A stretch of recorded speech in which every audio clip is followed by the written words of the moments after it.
Hey chat, for today's video I will be walking you guys through my rendering process. So as you guys just saw, the first step is of course our base color.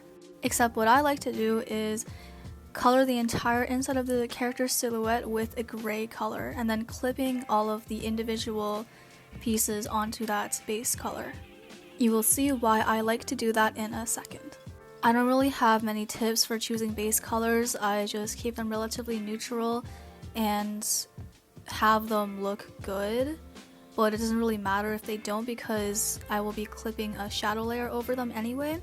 However, if we take a look at a couple of my color choices, you can see that they're on the relatively desaturated side unless they're really like bright accent colors, like for example the red in Iida's eyes and the orange in this girl's hair. Trust me, once I learn color theory, I'll be able to explain my choices much better. It will happen, guys, eventually, but for right now we ball. Okay, so another tip I have for you is to never choose pure white or pure black, as that will make your drawing look way too dead. Instead, choose like a tinted version of the shades. So for example, in this drawing, I'm using like a bluish white and a bluish black. So this is the reason why I like to clip everything to a gray base layer, as I can then clip a multiply shadow layer over the entire drawing. Then I can carve out where the light hits. Now this shadow layer is usually like a grayish blue color. As you can see, I am taking the lasso tool and airbrushing an eraser over the area where I want the light to be. I like to do this because it gives me like a soft gradient while also giving me hard edges as well.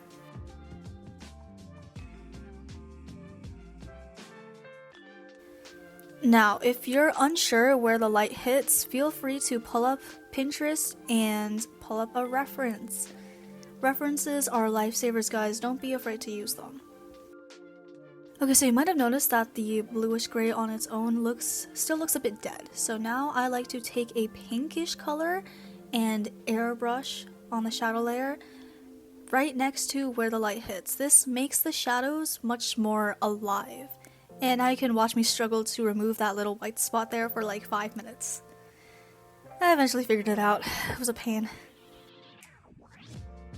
So a rule of thumb that you've probably heard from many artists is that if your shadow color is a cool color, then your light should be a warm color. So I tried to use yellow at first, but it looked kind of ugly, so I switched to pink. And yeah, that's like a lighting color scheme that I use for many of my pieces. Alright, so now it is the time to merge all of your layers. Yes, I know, very scary, but it has to be done. Alright, so now I'm going to do something really nifty called subsurface scattering, which is basically like the saturated pink line on an overlay layer in between the light and the shadow. So this is because when light penetrates like your skin, your blood cells are like transparent, like translucent, and so that will cause the light to scatter or something. I don't know what I'm on about. Yeah, it just makes your piece feel more alive.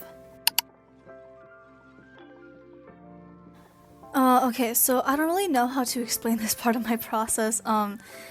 My tip is to just use a lot of references, but I'll try my best to walk you through my eye shading. So my drawing has like distinct eyelashes, and so I try to think about like the planes of the lashes and add my shadows and light that way. My eye shading isn't really anything too special. I just have like a dark shadow on the top, just like kind of round it, and then have like the pupil and black line to like create contrast, and then I have the highlights. I might create like a more in-depth eye tutorial in the future if that is requested. Alright, so now some color picking advice from someone who doesn't know color theory. When adding shadows and whatever, never go straight down the color wheel or color square in my case. Always adjust it like diagonally, as that increases the saturation and therefore makes your piece more vibrant and more alive. Another general rule of thumb is that when you're choosing your shadow colors, actually this depends on like your shadow and light choices as well, but if your shadow is more cool, then when you're choosing your more detailed shadows, make sure that you shift the hue towards blue, and for your light, shift the hue towards yellow.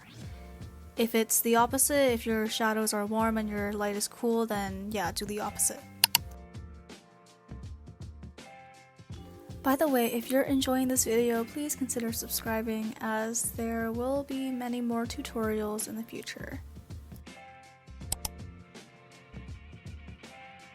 Alright, now let's move on to rendering the hair. So I really do not know how to explain my process on this, but what I basically do is I add my shadows using the lasso tool and an airbrush again.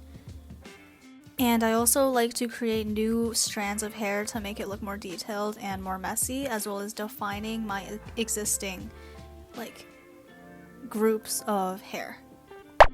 So once again, when shading hair, I like to think about the different planes and where my light source is coming from, so I know which parts are in shadow and which parts aren't. And one trick is that like the shapes of my shadows are always some sort of triangular shape. I don't know why it works, it just does, and especially for hair. So yeah. Of course, knowing where to put the shadows comes with experience and just drawing a lot and looking at a lot of references. And I don't even think I have it down perfectly quite yet, so yeah, we're all learning together.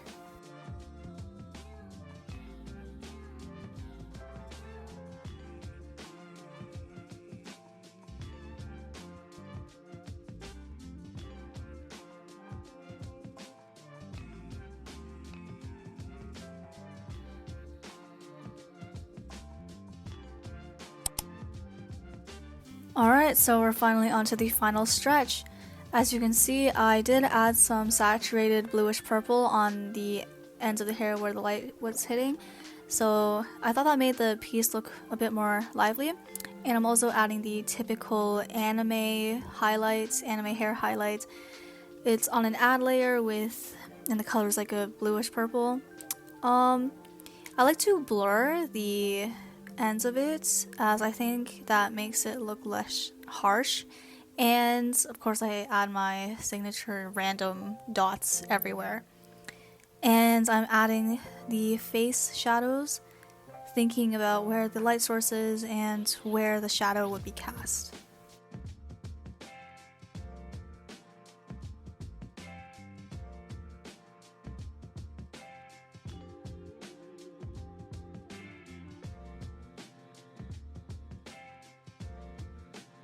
And to make the hair a bit more detailed, I like to add a few random strands everywhere. And I know I said that to never use pure white, but I like to add a few white strands and some white outline around different objects to separate them a bit more, as that adds like a lot of contrast.